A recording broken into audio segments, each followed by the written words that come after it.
Hello and welcome. My name is Dr. Tina Ray. I'm an educational and child psychologist. And today I want to share with you what I call my real COVID catch-up plan. I've been really concerned over recent days about the current narrative around catch-up and also the focus on the creation of behaviour hubs, which I think at this time is something that we really need to fight against as educationalists, as psychologists, as those who know what the research tells us about how children function, how our brains work, the neuroscience of emotions, etc. I think we have to be very clear about this and be very passionate and focused around challenging this current narrative. This is the plan in essence. I'm going to go through each one of these keys in turn. So in my view, at this current time, the narrative has to be compassion, compassion first. It has to be central to all our interactions with our children and young people, because without this sense of safety, no one's going to be open to learning. Adults or children in a school community, any kind of academic catch-up will not happen. So actually compassion, safety and nurture here first is paramount. We know from the neuroscience, we know from the research that organizational skills, language development, language skills, planning, self-regulation can and probably are being negatively affected and impacted by heightened levels of stress and anxiety.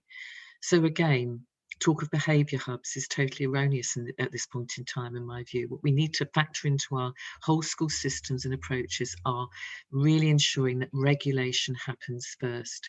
Dysregulated adults need to be supported to gain their sense of calm and regulation so that they can in turn share that with the children and young people that they support. It's impossible, we know, for dysregulated adults to regulate dysregulated children, and there's a lot of dysregulation around. So we have to be very clear about this, making sure that this is factored in to the whole school systems, the ethos of our schools, but also the ways in which we approach learning. I also think we need to be asking our children, young people, what their perceptions are first. There's a lot about doing unto. This is what's going to work for you. Yes, if you've got behind in terms of certain areas of your learning or your so-called behavior, very, very clear about this. Let's ask them. They'll tell us. They know themselves what they're worried about. They know what they're concerned about. They'll tell us if they want help with reading, writing, spelling, mathematics, coursework. They'll tell us if they feel lonely, if they are anxious about making up with friends again that they may have fallen out with, or being in the whole classroom again, that whole context. For some of our children with additional needs, this is going to be quite traumatic in some senses, coming back in full time. So I think we need to be very clear, it's what they need the help with. I also think it's really important to identify the strength our children have shown, because over this last lockdown period, those have been pretty significant. There's been a great deal of resilience and flexibility on their part. We should be really proud of that and celebrate their learning, but also celebrate the kind of learning that they may have engaged in that is not academic. Their passions, the things that they've been really interested in, they've learnt about, the stuff that we don't actually measure in terms of assessments. And also at this time, I think it's about us working together to co-create solutions to the current challenges that they may be experiencing, both emotionally and academically. We do it together, we don't do it unto them. I think as well, we all need to be emotion coaches, genuinely addressing and not dismissing children's anxieties and fears and worries. They might seem small, some of them, or insignificant, but they are not. The children own them and they really do matter to them. But we've also at the same time got to be clear, this is a continuum. They're going to be children at the high end of this continuum, some who've experienced considerable domestic abuse, some whose anxiety levels pre-COVID were already through the roof, and this has escalated further into significant eating disorders and other comorbidities. So we've got to be careful. It's a continuum. We mustn't pathologise all of them. Not everyone will need a bespoke therapeutic intervention. I also think that at this point in time, we really do have to think very carefully about the narrative around this. I would like to see this notion of a COVID lost generation who are all going to be behind academically, who are all going to have these significant mental health difficulties. I think we need to challenge it. I want to see this challenged. It overly and wrongly, in my view, pathologizes our children. And what does this promote?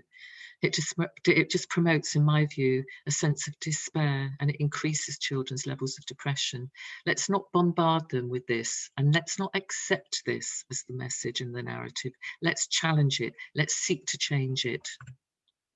I think we need to affirm at this point in time and celebrate the flexibility, the steadfastness, the resilience, the kindness, the creativity, and the sheer grit that our children and young people have shown during this pandemic. In my humble opinion, I really do think that this is something that needs to be flagged up every single day when we go back into school in this next term after the Easter break. So important not to lose sight of this.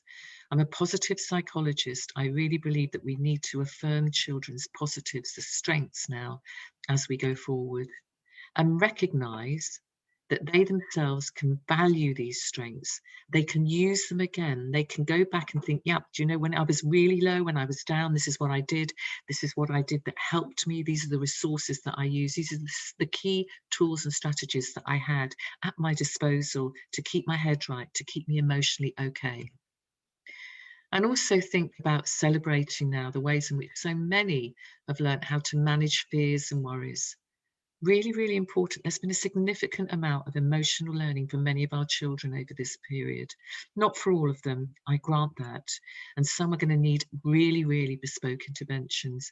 But I think it's important. Let's flag up what they've done and how, as individuals, kind, compassionate little humans, some of them have actually been able to share their resources, their skills, their knowledge base with others, and they've supported their friends, which is what we want. We want that kind of close-knit, supportive, nurturing community, and we want to make sure that our children know that's what we as the adults also value.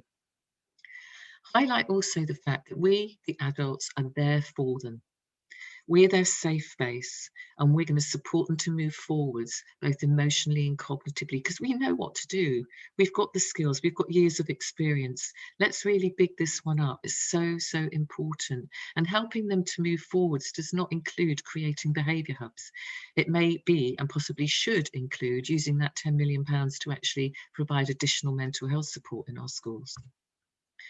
Understand as well, I think, really, really importantly at this time, it's a time which is actually creatively a real boon. There's a huge positive here. There's a huge opportunity. It's a time for innovation. Think about the ways in which we can develop now from the stuff that we've learned during these lockdown periods, the ways in which we've been more creative about online learning, sort of more nuanced, flexible approaches with some of our children, and how they've really thrived on those approaches. And I think this is absolutely essential. This is our chance to take this forward and really develop these more blended approaches to ensure that every child can be included and is really included in the learning process and in the emotional life of the school. I also think ultimately, catch up, the P, promote a sense of genuine hope and promote this new narrative which celebrates, in my view, our wonderfully compassionate, caring COVID generation. They can and they will succeed in their lives, as long as we, the adults, are brave and creative enough to challenge and flip this catch-up narrative. So thanks for listening, and please follow me on Twitter, because I'm going to post this so that you can download it and make use of it for yourselves. And I hope that it does actually just generate some thinking and perhaps challenge this narrative that I think many of us are currently finding really quite alarming. And hopefully also please take a look at some of the resources from Hinton House, because I've developed with my wonderful colleague, Dr. Ali Demario, 3 lovely books which are specifically designed to support children with their regulation skills at this current time. So thanks very much for listening.